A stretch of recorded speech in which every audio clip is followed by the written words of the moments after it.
Assalamu alaikum students. Today we will start exercise number 3.5.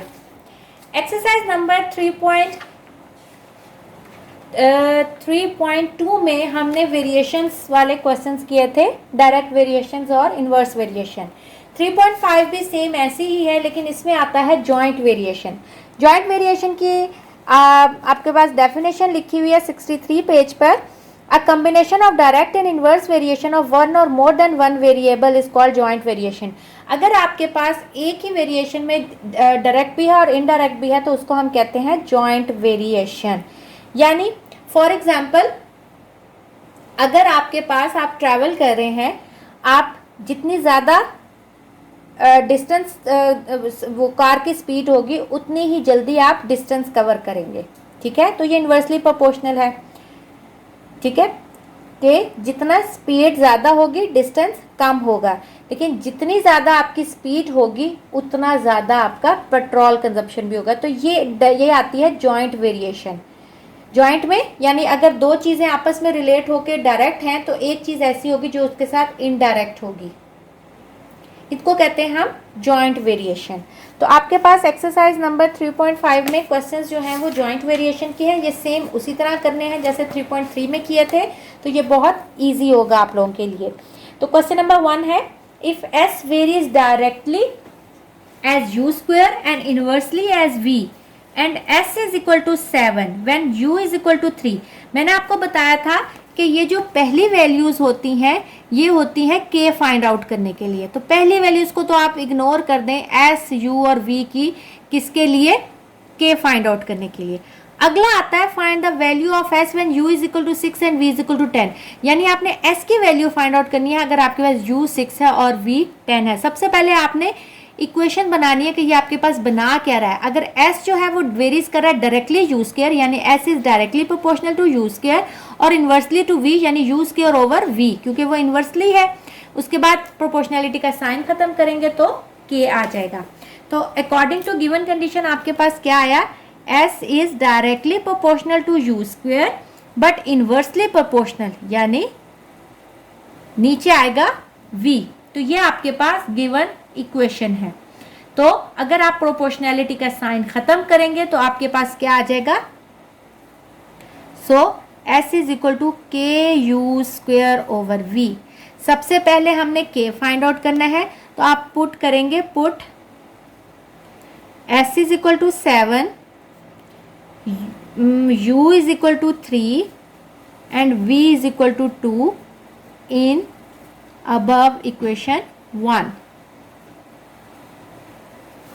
s को 7 put करें, u को 3 put करें और v को 2। तो ये उधर जाके मल्टीप्लाई होगा 14 और 3 3 9, 9 यहाँ क्या हो रहा है? मल्टीप्लाई, वहाँ जाके डिवाइड हो जाएगा। तो k की वैल्यू आपके पास आ जाएगी 14/9। इस p k की वैल्यू को आप पुट करेंगे equation 1, put value of k in equation 1।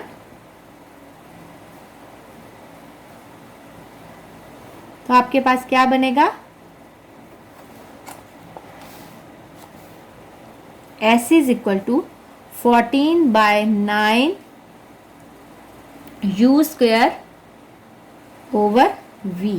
तो ये आपके पास गिवन क्वेश्चन आ गई। अब आते हैं क्वेश्चन की तरफ कि आपने फाइंड आउट क्या करना है। अब आपने फाइंड आउट करना है s फाइंड आउट करना है when u जो है वो 6 है and v is equal to 10। तो आप ये पुट करेंगे, put u is equal to 6 and v is equal to 10 in equation 2। s 14, u क्या है 6, 6 का स्क्वायर, 9, v क्या है 10। सिंप्लीफाई करें, 14, 6 6 are 36, 9 और 10, 9 4s are 36, 2 5s are 10, 2 7s are 14। तो ये आ जाएगा 7 4s are 28, 28/5 जो है वो रिक्वायर्ड आंसर है आपके पास एस का, गिवन जो आपके पास स्टेटमेंट थी उसका। अब हम इसका सेकंड पार्ट करते हैं। If W varies jointly as x, y square and z, इसका मतलब है ज्वाइंटली में वो वेरीज, ज्वाइंटली का मतलब है डायरेक्टली, इसका मतलब है कि उसमें से कोई इन्वर्स नहीं है। W इन सब के साथ वेरीज ज्वाइंटली का मतलब है, ज्वाइंटली वैसे तो आता है दोनों का कॉम्बिनेशन, लेकिन यहाँ अगर इन्वर्सली और डायरेक्टली का वर्ड यूज नहीं हुआ तो इसका मतलब है वो डायरेक्टली है। ठीक है, तो आपके पास W जो है वो x, y स्क्वायर और z के साथ जो है वो बराबर है उसके, यानी डायरेक्टली प्रोपोर्शनल है। प्रोपोर्शनलिटी का साइन खत्म करेंगे तो ये आपके पास इक्वेशन बन गई, इक्वेशन 1। अब जो आपके पास पहली वैल्यूज दी हुई हैं W5, X2, Y3, Z10, वो तो आपने रख लेनी है K की फाइंड आउट करने के लिए। अब आपने क्वेश्चन में असल में क्या करना है, K फाइंड आउट करके आपने W फाइंड आउट करना है, उसमें फिर X4, Y7 और Z3 दिया हुआ है। तो सबसे पहले हम K फाइंड आउट करेंगे, तो put W is equal to 5, X is equal to 2, Y is equal to 3 and Z is equal to 10 in equation 1। 5, 2, 3 का स्क्वायर यानी y का स्क्वायर था इसलिए 10, तो ये आ जाएगा 10 2 ज़ा 20 और 3 3 ज़ा 9। ये यहाँ जाके क्या हो जाएंगे, डिवाइड, 5 4 ज़ा, तो आपके पास k की वैल्यू आ जाएगी 1/36। तो आपके पास आ जाएगी, इसको इक्वेशन 1 में पुट करें,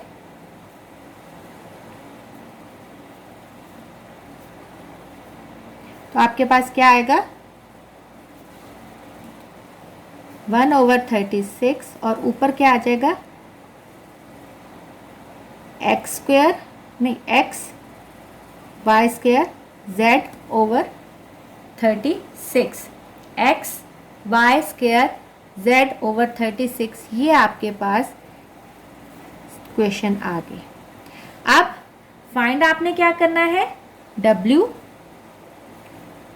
when x is equal to 4, y is equal to 7 and z is equal to 3।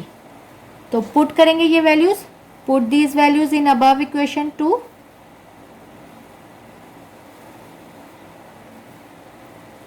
तो हमारे पास क्या बनेगा,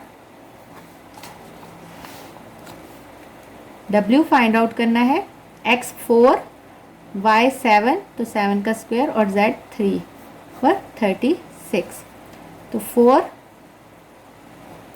9 ज़ा और 3 3 ज़ा, और 7 का स्क्वायर क्या होता है 49, 49/3 जो है ये आपके पास W की वैल्यू आ गई। अब इसका क्वेश्चन नंबर 3 देखते हैं। क्वेश्चन नंबर 3 में y varies directly as S cube, यानी y जो है वो डायरेक्टली वेरी कर रहा है एक्स क्यूब के, and inversely as Z square and t, और इन्वर्सली प्रोपोर्शनल है जेड स्क्वायर और t के। तो आपने y 16 है, x 4 है, z 2 है, t 3 है, ये पहली वैल्यूज तो आपने k फाइंड आउट करने के लिए निकाल लेनी है। फिर आपने y फाइंड आउट करना है, जब x 6 है, y 3 है, x 2 है, z 3 है और t 4 है। सबसे पहले प्रोपोर्शनैलिटी का साइन खत्म करेंगे, ये आपके पास इक्वेशन बन गई equation 1।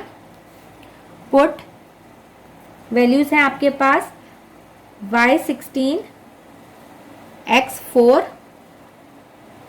z 2 and t 3 in equation 1।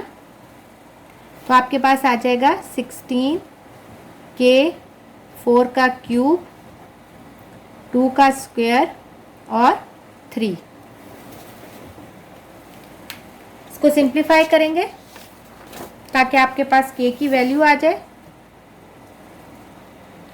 16 is equal to 4 का क्यूब होता है आपके पास 64,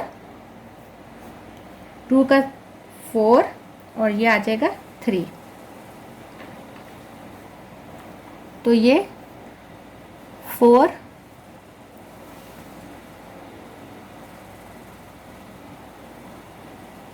8 ज़ा 18 16,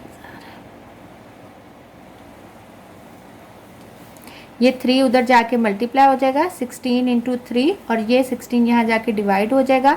तो आपके पास k की वैल्यू आ जाएगी 3। अब put value of k in equation 1।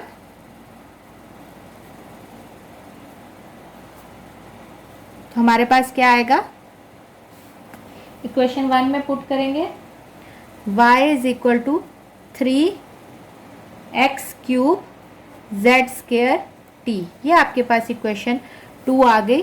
अब आपने जो फाइंड आउट करना है वो यहाँ पुट करके y की वैल्यू फाइंड आउट कर लेंगे। तो आपने y फाइंड आउट करना है, आप पुट करेंगे x को 2, z को 3 और t को 4 क्वेश्चन 2 में। तो y में 3, x को 2 करेंगे 3 का स्क्वायर और 4, 3 2 का क्यूब होता है 8, 3 का स्क्वायर होता है 9, 4 4 2 ज़ा 8 और 3 3 ज़ा 9। तो y की वैल्यू आपके पास आ जाएगी 2/3, जो कि आपके पास रिक्वायर्ड वैल्यू है। अब हम इसका क्वेश्चन नंबर 4 करते हैं। If u varies directly as X square, u जो है डायरेक्टली वेरी कर रहा है एक्स स्क्वेयर के, and inversely as the product of Y Z cube, और इन्वर्सली है इन दोनों के प्रोडक्ट के। तो आपने u2 है, x8 है, y7 z2, तो इसका मतलब ये वैल्यू k फाइंड आउट करने के लिए थी। Find the value of u, आपने u फाइंड आउट करना है जब x6 है, y3 है और z2 है। सबसे पहले प्रोपोर्शनैलिटी का साइन खत्म करेंगे, इसको मैं इक्वेशन 1 का नाम दे देती हूँ। उसके बाद put u is equal to 2, x is equal to 8, y is equal to 7 and z is equal to 2 in equation 1। 2 8 का स्क्वायर आ जाएगा 7 और 2 का क्यूब, 8 का स्क्वायर 64। कभी भी स्क्वायर खोले बगैर कटिंग मत करिएगा, क्वेश्चन गलत हो जाएगा। पहले स्क्वायर लेंगे फिर कटिंग करेंगे। 7 और 2 का क्यूब होता है 8, तो 8 8 ज़ा 64। अब ये यहाँ जाके मल्टीप्लाई हो जाएगा, तो आपके पास हो जाएगा 14/8 इज इक्वल टू k, और 2 के टेबल में अगर हम काटें तो 2 4 ज़ा 8, 2 7 ज़ा 14, तो k की वैल्यू आपके पास आ गई 7/4। Put it in equation, put the value of k in equation 1। तो हमारे पास क्या बनेगा, u is equal to 7 x square 4 y z cube. तो ये आपके पास इक्वेशन बन गई इक्वेशन 2। अब क्या फाइंड करना है, u फाइंड आउट करना है। Put x is equal to 6, y is equal to 3 and z is equal to 2 in equation 2। u find out करना है 7, 6 का स्क्वायर 4, 3 और 2 का क्यूब। 7 6 का स्क्वायर 36, 4 3 और 2 का क्यूब होता है 8।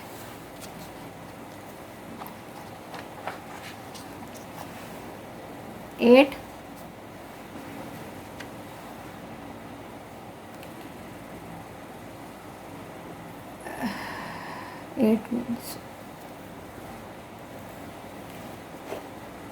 4 2 ज़ा 8, 4 9 ज़ा 36, 3 1 ज़ा 3, 3 3 ज़ा 9। तो ये आ जाएगा u इज इक्वल टू 21/4 2 ज़ा 8। तो u का आंसर आया 21/8। अब इसका सेकेंड लास्ट क्वेश्चन है, if v varies directly as the product of X Y cube. v जो है वो वेरीज डायरेक्टली है किसके, एक्स वाई क्यूब के प्रोडक्ट के, and inversely as Z square, और जेड स्क्वेयर के इनवर्सली है। तो पहली वैल्यूज जो आपको दी हुई है v 27, x 7, y 6 और z 7, ये तो है आपके लिए k की वैल्यू फाइंड आउट करने के लिए, और उसके बाद जो वैल्यूज हैं उसमें आपने v फाइंड आउट करना है और आपको बाकी वैल्यूज दी हुई हैं। तो सबसे पहले प्रोपोर्शनैलिटी का साइन खत्म करेंगे, ठीक है। तो आप करेंगे पुट, इसको इक्वेशन 1 का नाम दे दे, put v is equal to 27, x is equal to 7, y is equal to 6 and z is equal to 7 in equation 1।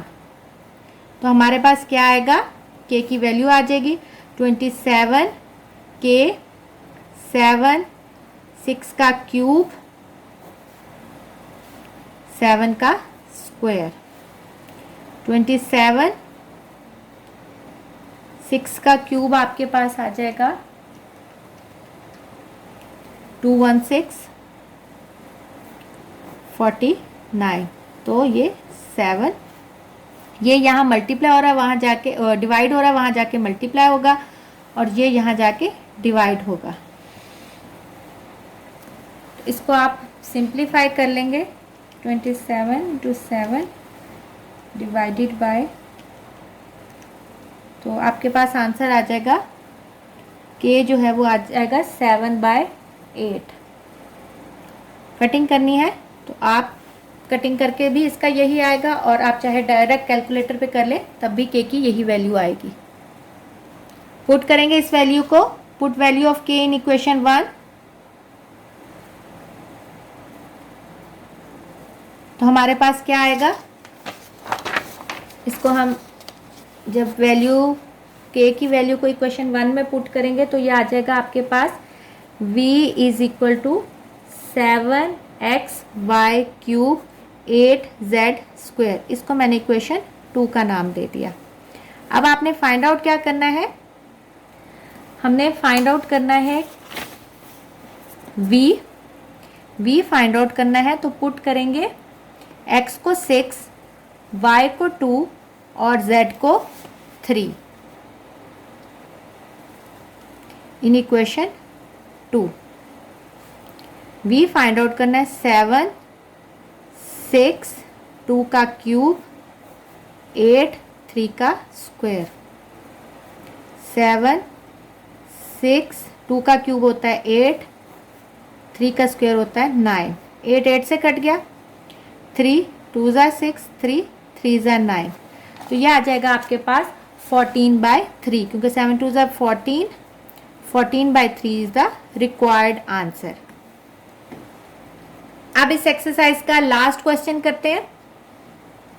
आपके पास स्टेटमेंट है, if W varies inversely as the cube of U, यानी U के cube के inversely है, यानी 1/u cube के बराबर है। तो ये हो जाएगा k/u क्यूब। जब प्रोपोर्शनैलिटी का साइन खत्म करेंगे तो इसका आपका इक्वेशन 1 आ गई। तो अब आप पुट करेंगे जो पहली वैल्यूज आपको दी हुई है W5 और U3, put W5 and U is equal to 3 in equation 1। तो आपके पास k आ जाएगा 5 और 3 का क्यूब, 3 3 ज़ा 9, 9 3 ज़ा 27। वो k के इधर आके क्या हो जाएंगी, multiply, 5 × 27 is equal to k, और k आपके पास आ जाएगा 27 को 5 से मल्टीप्लाई करें 135। तो ये आपके पास k की वैल्यू आ गई। Put value of k in equation 1, तो आपके पास आ जाएगा W is equal to 135 over U cube. ये है इक्वेशन 2।